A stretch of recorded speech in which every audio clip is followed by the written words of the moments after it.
Connection इसमें अब तक हमें नहीं मिला है। इसके साथ साथ जो एक्यूज्ड हैं और इसमें जो हमें आई विटनेस मिली है उसके भी जो सीडीआर का एनालिसिस है और जो अब तक हमारी एविडेंस है उसके आधार पर कोई पुराना कनेक्शन नहीं मिला है। पोस्टमार्टम एग्जामिनेशन में आपको पहले ही बताया जा चुका है कि कोई भी इस तरह की इंजरी नहीं मिली थी जो कि सेक्सुअल असॉल्ट को इंडिकेट करती हो। इसके अलावा इसमें जितने भी पहलू हैं उनको जल्दी ही पुलिस रैप अप करने की कोशिश कर रही है।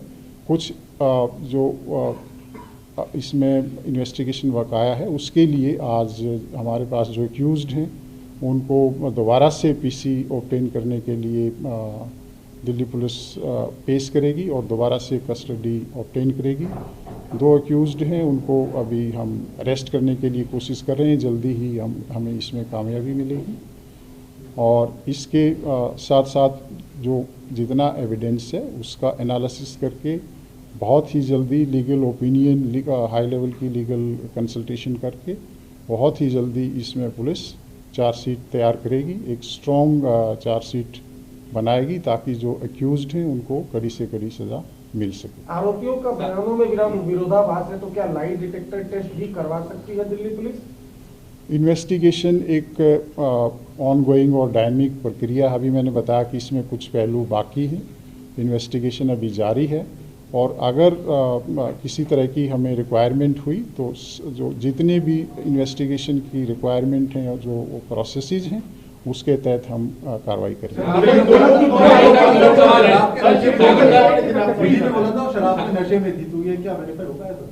एक हाँ, क्या क्वेश्चन प्लीज?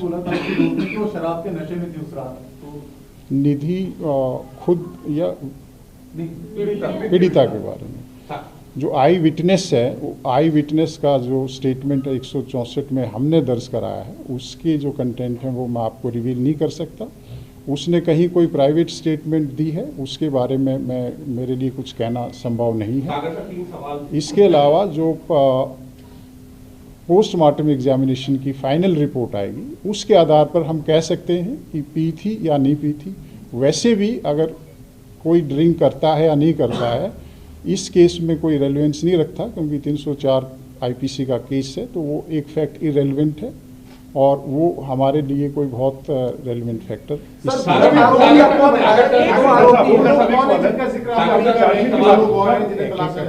जो 2 आरोपी हैं जो नए ये कौन लोग हैं और कैसे इनके नाम सामने हैं? दोनों का नाम ये एक आशुतोष है और दूसरा अंकुश खन्ना है।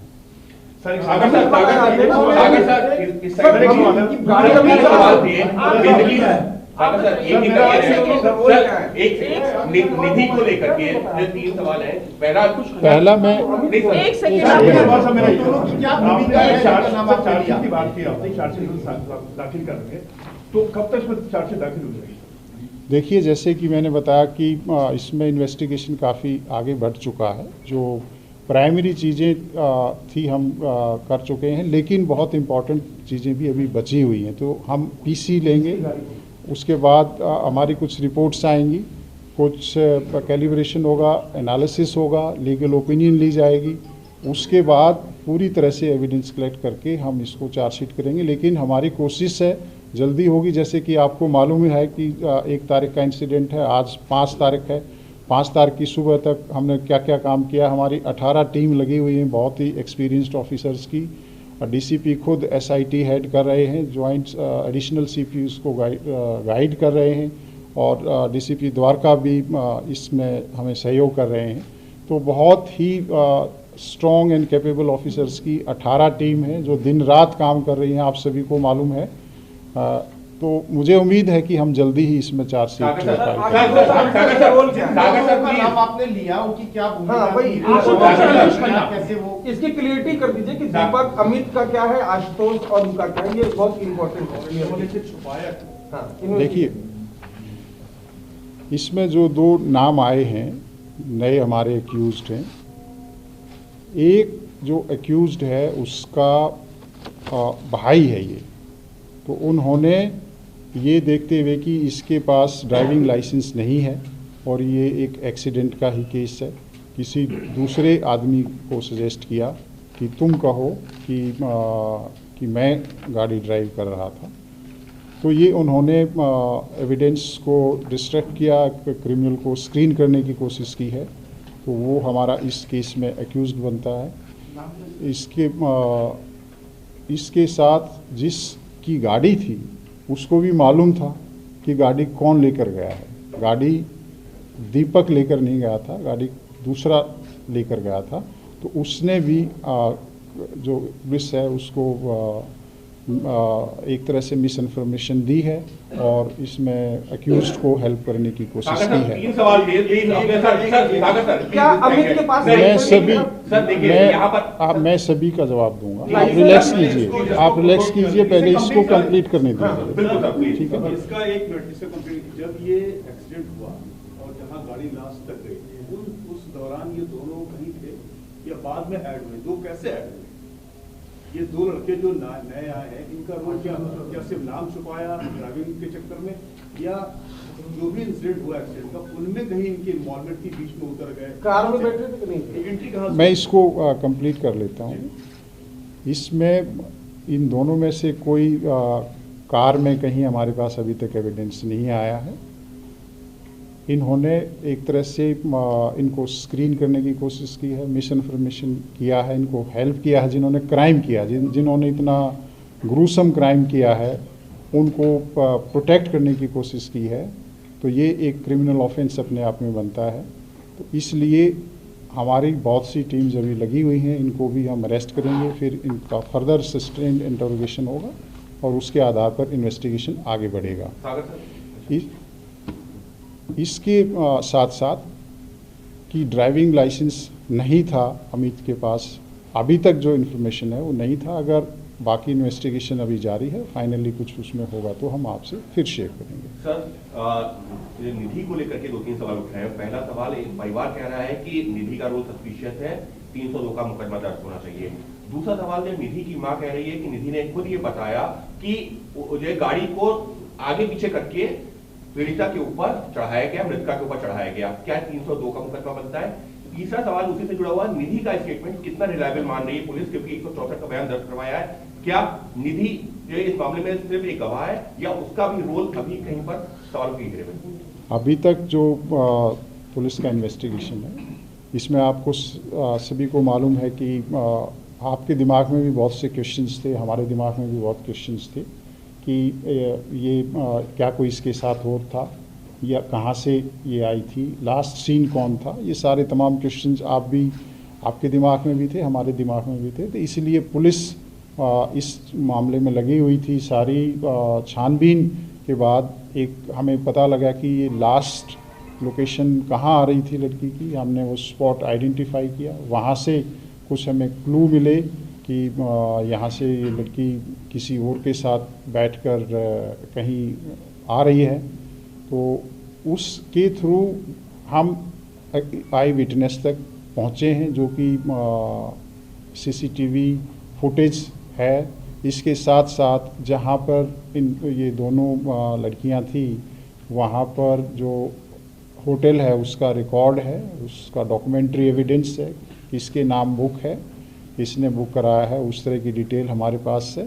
तो लास्ट सीन हमने इस्टेब्लिश किया, बिकॉज कहीं भी कोई भी जब कोई इस तरह का हादसा होता है, मिसिंग है या कोई मर्डर है, तो हमारे लिए ये बहुत इम्पॉर्टेंट है कि लास्ट में कौन था या कोई आई विटनेस है इसका। तो लास्ट सीन को ट्रेस करते हुए हम इस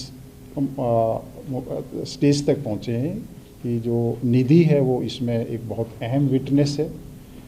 और आप सभी को मालूम है कि इस तरह के केसेस में जो विटनेस होते हैं उनको भी एक तरह से अच्छे से एग्जामिन करना, उसको हमारी बहुत ज़रूरी एक प्रक्रिया है। और जैसे ही हमें लगा कि ये एक हमारे पास अहम एविडेंस है और बहुत ही ये सही एविडेंस है, हमने 164 CRPC के तहत कोर्ट में एविडेंस कराया है, ताकि कोई ये एलिगेशन आए कि ये पुलिस की स्टेटमेंट है या पुलिस ने इसको ट्यूटर किया है। वो एक इंडिपेंडेंट एजेंसी है, आप सबको मालूम है, वहाँ का प्रोसीजर सबको मालूम है। मुझे खुद पर्सनली उस जो रिपोर्ट है उसके कंटेंट नहीं मालूम है, पर इतना मालूम है कि हमारा जो इन्वेस्टिगेशन है उसमें सपोर्ट मिल रही है और इसमें इन्वेस्टिगेशन की प्रक्रिया जारी है। जहाँ तक उसको बताने वाली बात है या इसने क्यों नहीं रिपोर्ट किया, ये क्वेश्चन हमारे दिमाग में भी आता है कि नॉर्मली आप कोई भी हादसा होता है तो उसमें आप इन्फॉर्म करते हैं और ये आप पुलिस को इन्फॉर्म करते हैं या किसी रिश्तेदार को बताते हैं। हमारे दिमाग में भी है, हमने भी काउंसलिंग की है, पूछा समझने की कोशिश की है। कई बार कोई ट्रॉमा हो सकता है, कई बार कोई दूसरी वजह भी हो सकती है। तो सभी पहलुओं पर इन्वेस्टिगेशन अभी हो रहा है, क्योंकि ये एक ओपन एंडेड प्रक्रिया है जब तक कि हम फाइनली चार्जशीट फाइल नहीं कर सकते, और इनफैक्ट उसके बाद भी सप्लीमेंट्री चार्जशीट का प्रोविज़न हम रख सकते हैं। इसके अलावा कि इन्होंने अपनी मदर को बुलाया, बताया कि ऐसा हुआ, उस पहलू पर भी हम इन्वेस्टिगेशन करेंगे कि पूछेंगे कि क्या सिचुएशन थी, क्या वो सही बात है नहीं है, और उसमें क्या क्या अटेम्प्ट हुई किसी को इन्फॉर्म करने की या नहीं हुई, वो एक इन्वेस्टिगेशन है, उस पर हम आगे काम करेंगे। जो बुक था वो निधि के नाम पर था, तो क्या निधि ने इस लड़की को बुलाया था, जो मृतका है उसे बुलाया था निधि ने, या ये कहानी क्या है? क्योंकि 4 लोगों का भी इन्वॉल्वमेंट था पहले, कल परिवार इन तमाम चीजों पे सवाल भी उठा रहा था। देखिए सर 302 अगर आप 302 का मामला कहीं से बन रहा है, क्योंकि परिवार यही मांग कर रहा है कि 302 का मामला बनना चाहिए। और जिस तरीके से जो चीजें सामने आ रही है, चाहे वो निधि की मां का बयान हो, क्या नया सेक्शन ऐड हो सकता है क्या? देखिए, जो जिस तरह से हमारे पास अभी डिटेल आ रही है और इन्वेस्टिगेशन में हमें स्टेटमेंट्स के माध्यम से या दूसरा इंटरोगेशन के माध्यम से पता चल रहा है कि ये जो इंसिडेंट है, it's a very gruesome incident, और इसके लिए कि सही मायने में जो विक्टिम है, अंजलि है, उसको जस्टिस मिल सके, तो हमारे लिए ये बहुत ज़रूरी है कि हम जो एविडेंस है वो कड़े से कड़ा एविडेंस, सख्त से सख्त एविडेंस इकट्ठा करें, और जो बिल्कुल सही एप्रोप्रिएट सेक्शंस हैं उनमें हम चार्जशीट तैयार करें। इसके लिए हमारे पुलिस अधिकारी, बहुत जो एक्सपीरियंस्ड लोग हैं, वो लगातार इस पे चर्चा कर रहे हैं, और जो लीगल एक्सपर्ट्स हैं उनकी भी ओपिनियन ली जा रही है, और इसमें एक स्पेशल पब्लिक प्रोसिक्यूटर भी अपॉइंट किया जा रहा है, ताकि किसी भी तरह से ये जो केस है हमारे कोई ये कोलैप्स ना करे, फेल ना हो, कोई इसमें कोई लूप होल ना रह जाए, इन्वेस्टिगेशन पॉइंट ऑफ व्यू से and legal point of view से। 302 लगना या 304 लगना ये एक लॉ का मैटर है, इसमें मेरे चाहने से या किसी और के चाहने से, बिना एविडेंस के, बिना फैक्ट एंड सर्कमस्टांसेस के नहीं हो सकता है। इसका पूरी तरह से उसके लिए, मर्डर के लिए आप सभी को मालूम है कि एक मोटिव होना बहुत ज़रूरी होता है, एक इंटेंशन होना बहुत ज़रूरी होता है। अभी तक का जो इन्वेस्टिगेशन है उसमें हम इस स्टेज पे नहीं पहुंचे हैं। जैसे कि मैंने आरंभ में बताया कि सीडीआर और सीसीटीवी के एनालिसिस से एक्यूज्ड और डिसीज्ड का कहीं कोई कनेक्शन हमें नहीं मिला है। इसके साथ साथ जो एक्यूज्ड हैं उनका और जो आई विटनेस है उसका भी कोई कनेक्शन हमें नहीं मिला है। कोई हादसा होता है और उसमें अगर कोई मोटिव या कोई एक इंटेंशन क्लियर कट ना हो, तो उसमें 302 इस्टेब्लिश करना पुलिस के लिए एक बहुत बड़ा चैलेंज है। ये केस आप देखते हैं, पहले भी इंसिडेंट हुए हैं, एक BMW का इंसिडेंट था, मैटर बहुत हाई लेवल सुप्रीम कोर्ट के लेवल तक जाता है। 304, 302, 304A ये लीगल इश्यूज हैं, पुलिस को जो लॉ के तहत कार्रवाई करनी पड़ती है। तो अभी तक का इन्वेस्टिगेशन क्लियरली इंडिकेट करता है कि 304 के लिए फिट केस है। उसके लिए भी हमें बहुत स्ट्रॉन्ग एविडेंस इकट्ठे करने हैं और वो काफ़ी कुछ हमारे पास आ चुके हैं और काफ़ी एविडेंसेस और अब हम इकट्ठा करेंगे। 304 और 304 कोर्ट में टिक पाएगा? इतने सबूत पुलिस इकट्ठा कर लेगी कि जो धाराएं लगाई हैं उनको कोर्ट में? मुझे पूरा विश्वास है कि जिस हिसाब से पुलिस ने इसमें इतना फास्ट इन्वेस्टिगेशन किया है और फर्स्ट कोई ही 5 अक्यूज अरेस्ट कर लिए गए थे और उसके बाद पोस्टमार्टम एग्जामिनेशन, उनका फॉरेंसिक एग्जामिनेशन, सारे जो एविडेंसेस कलेक्ट हुए हैं, पुलिस को पूरा विश्वास है कि हम इसमें एक बहुत ही स्ट्रॉन्ग केस बनाने में सफल होंगे। गाड़ी के नीचे कुछ फंसा हुआ ये कुछ पता चलता है? कब पता लगा उसको? देखिए, जो पुलिस एक निष्कर्ष पर पहुंची है, जो एविडेंस के आधार पर, इंटरोगेशन के आधार पर, और जब हम 304 का केस अभी धारा इस पे लगी हुई है, तो 304 का मायने ये होता है कि अक्यूज्ड को या किसी भी जो भी क्रिमिनल आदमी है जिसने कोई क्राइम किया है, कि उसको नॉलेज होती है कि अगर मैं ऐसे गाड़ी को मारूंगा या इसको आगे ले जाऊंगा किसी के ऊपर के इंसान से, तो उसकी डेथ हो जाएगी। तो ये नॉलेज है, इसमें कोई डाउट नहीं है हमारे हिसाब से, और इसीलिए हमने 304 का केस। सागर सर, जो आपने सेक्शंस लगाए हैं 304 से, एमएससीटी एप्लीकेबल होगा या नहीं? देखिए, जो एमएससीटी की क्या सेक्शंस एप्लीकेबल होंगे, 304 में एमएससीटी बहुत रेलेवेंट नहीं रह जाता है, लेकिन एक ये है कि एप्लीकेबल इसमें रेलेवेंट सेक्शन एमएससीटी के वो भी होंगे, बट एक ये है कि एक ड्राइवर, एज ए ड्राइवर की भी ये रिस्पॉन्सिबिलिटी भी है कि अगर कोई इंसिडेंट हुआ तो उसको पुलिस को बताए। जो इस केस में इन अक्यूज्ड ने पुलिस को नहीं बताया कि उन्होंने ऐसे ऐसे कोई एक्सीडेंट किया है, इंफॉर्मेशन को छुपाया है। तो जितने भी स्ट्रिक्ट पॉसिबल एक्शंस, एक्ट्स हैं और सेक्शंस हैं, पुलिस वो लगाएगी। 201 हाँ बताएं सर। एक मिनट, आपको मैं मौका दे चुका हूँ मेरे का इन्वेस्टिगेशन हुआ है और आपको सबूत मिले हैं, उससे साफ लग रहा है कि सिंपल एक्सीडेंट नहीं है, कॉन्स्पिरेसी की कर रही है। तो जो कॉन्ट्राडिक्शन आ रहा है accused का, वो किस पॉइंट का है और वो किधर की तरफ इशारा कर रहा है? देखिए, इन्वेस्टिगेशन किस तरफ अब जाएगा? कॉन्स्पिरेसी इस चीज़ की नहीं है कि कोई मर्डर है। कॉन्स्पिरेसी है कि क्राइम किया है, उसको छुपाने में, उसको उस तरह से कि किसी को पता ना लगे, उस तरह की कनाइवेंस से 120B या 34 IPC की जो भी फाइनली इन्वेस्टिगेशन के दौरान एविडेंस आएगा उस पर हम चार्जशीट करेंगे।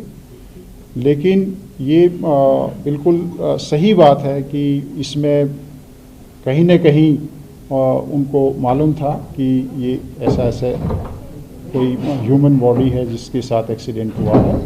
और मुझे एक सवाल है सर, एक सवाल सागर साहब, एक सवाल, ये तो जो इंसिडेंट हुआ था, जो 5 लोग थे, इनकी जैसे गिरफ्तार भी कैसे हुआ, ये सब सवाल नहीं बताया आपने कि कैसे 5 घर पे थे या भागे, क्या था? दूसरा सवाल सर, ये किस मामले में जिस तरह से पूरा हंगामा मचा, हल्ला हुआ, सारे को लेके बड़ा प्रदर्शन हुआ, क्या इस केस को लेके हम फास्ट ट्रैक में भी जा सकते हैं सर? बिल्कुल, इसमें जो भी लीगल प्रोसेस है फास्ट कोर्ट में जाने का, उसको हम एक्सप्लोर कर रहे हैं। गिरफ्तारी वाला सर, 5 भी गिरफ्तार हुई। देखिए, जो मैं आपको डिटेल जो इन्वेस्टिगेशन है उसके जो बिंदु हैं उनको मैं नहीं बता सकता, लेकिन मैं मोटे मोटे आपको ये पॉइंट्स बता सकता हूँ कि जो एक्यूज थे उनका हमने पूरा मैपिंग की है कि उनकी CDR की लोकेशंस के आधार पे, और CCTV, इंडिपेंडेंट CCTV, जैसे कहीं एक पेट्रोल पंप पर वो पेट्रोल डलवा रहे हैं गाड़ी में, कहीं पर वो खाना खाने के लिए गए हैं, कहीं वो खाना खाने के लिए उतरे हैं, तो वो जो एविडेंस हैं और CDR डिटेल्स के आधार पे और इंडिपेंडेंट इंटरोगेशन और कोराबोरेशन के आधार पर हमने लोगों को अरेस्ट किया है।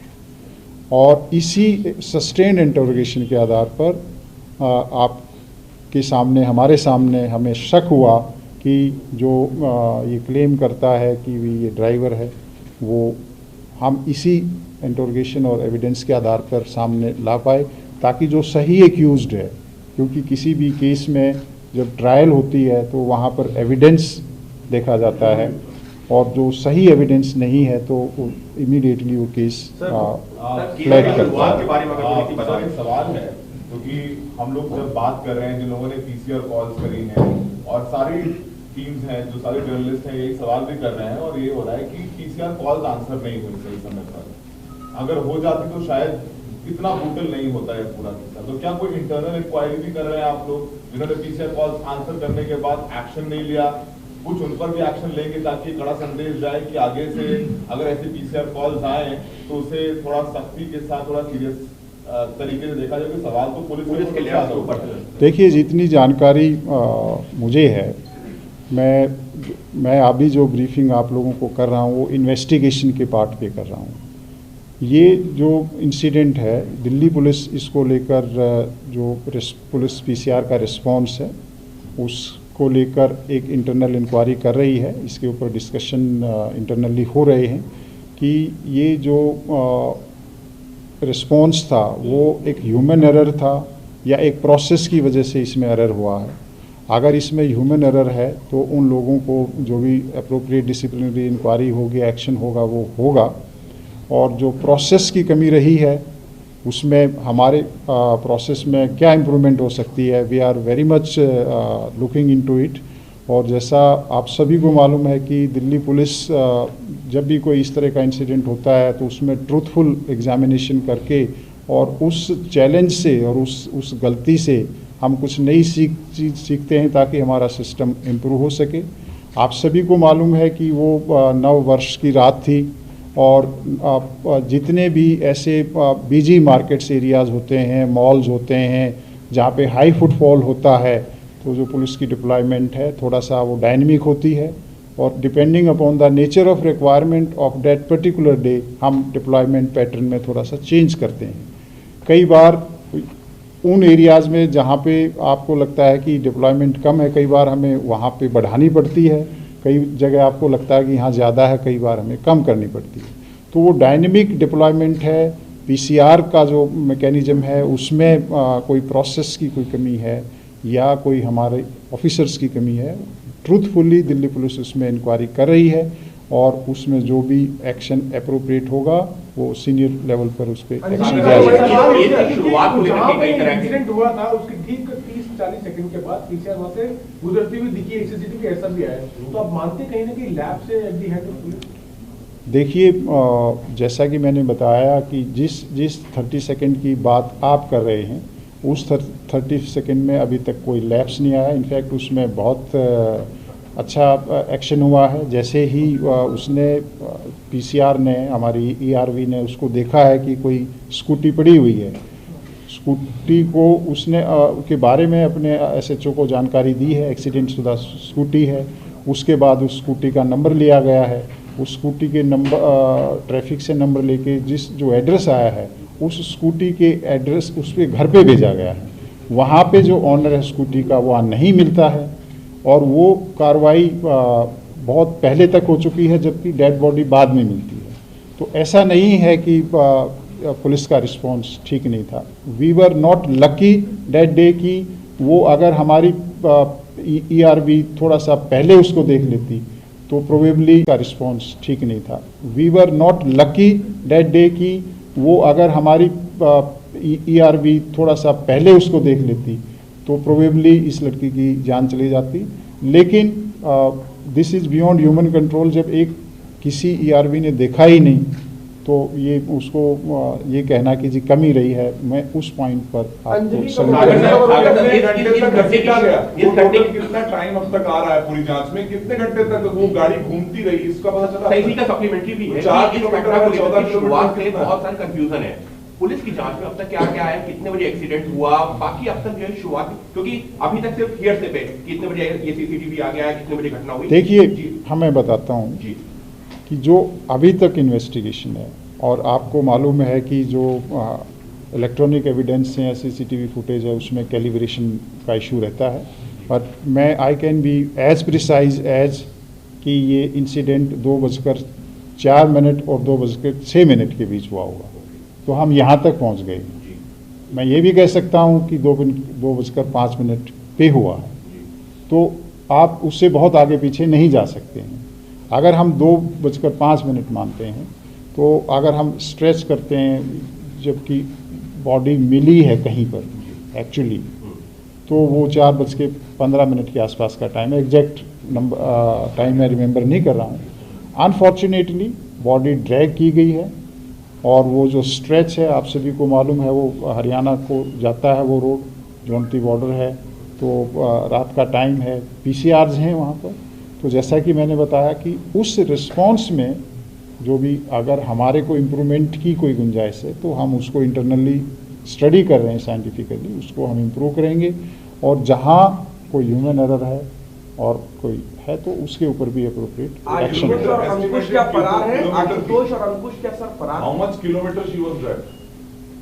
देखिए जो एरिया जो डिस्टेंस है वो लगभग 10-12 किलोमीटर का है, लेकिन कितने किलोमीटर एक्चुअल ड्रैग की मेरे लिए बताना अभी संभव सर, है। One of the footages shows 4 men escaping the car. फरार है, हम ये मान के चलें? क्या? दोनों एब्सकॉन्डिंग हैं, पुलिस आशुतोष और अंकुश या आप लोग की डिटेंशन में?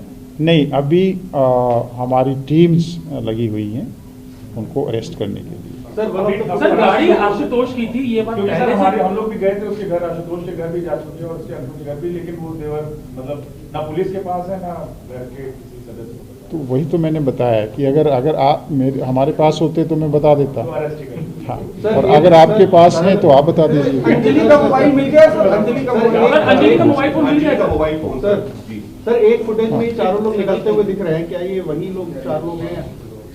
देखिए फुटेजेस इमर्ज हो रही हैं, ठीक है, हम भी उनको एनालाइज कर रहे हैं और उसी के फुटेजेस के आधार पर हमारे जो क्लू हैं वो डेवलप होते हैं या कॉरपोरेशन या कॉन्ट्राडिक्शन होती है।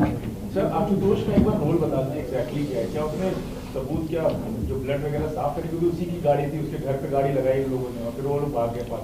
देखिए अभी जो इंटरोगेशन होगी उसके बाद ही हम आपको थोड़ा सा इसमें और बता पाएंगे। अंजलि का मोबाइल मिला? मोटिव का कोई इंडिकेशन क्या मोटिव रहा होगा? 2 घंटे चलती रही गाड़ी, पता था उसके बावजूद। देखिए अब ये बड़ा मुश्किल क्वेश्चन है आपका कि वो जवाब देना थोड़ा सा डिफ़िकल्ट है। मैंने जैसे कि बताया कि इसीलिए हमने 304 आईपीसी ऐड किया है। सर जो कार पार्क की थी उसके बहुत कम समय में एफएसएल की टीम वहां पहुंच गई, तो क्या कार से उस वक्त अब आई थिंक